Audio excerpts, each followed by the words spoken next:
Helge Niemann. I'm a senior research leader at the Department for Marine Microbiology and Biogeochemistry at NIOZ. My study is twofold. One of the things that I'm investigating is pollution, specifically plastic pollution in the ocean. And the other thing that I'm very interested in is how microorganisms can break up these pollutants, how microorganisms can break up greenhouse gases such as methane, which is coming out of the ocean floor.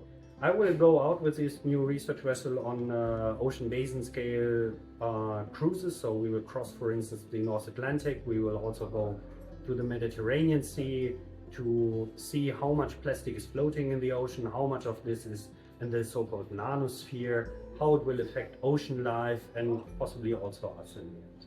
What I'm really excited about on this research vessel is the new capabilities of having a water sampler that is being operated from a hangar. So basically there is a rosette with a lot of bottles that is going into the water, is going down. We can operate that from the ship, can close bottles at different depths, and we can take it then back, and then it's going into the hangar, and the hangar doors are closing so that even if the weather is, let's say, very challenging, high waves, lots of rain, very cold, we can still sample water. And this is something that we couldn't do before. The second thing, which is very exciting to have on this research vessel, is that we have a dynamic positioning. So that means we can actually park the boat almost at one spot, and we can tell the bridge like, oh, please move the vessel for 1 meter or so. And that actually works with this dynamic positioning.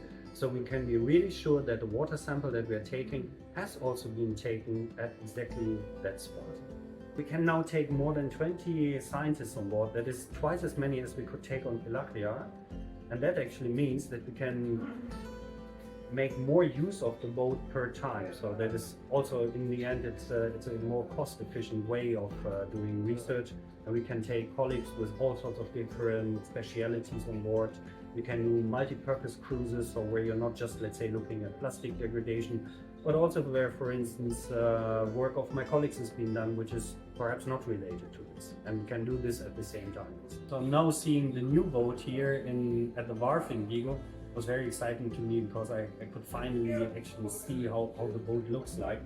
And it's, yeah, just from the outside, it's a little bit bigger than Pelagia. So I know there can be more containers on the boat, and it's actually a beauty to see her being almost ready.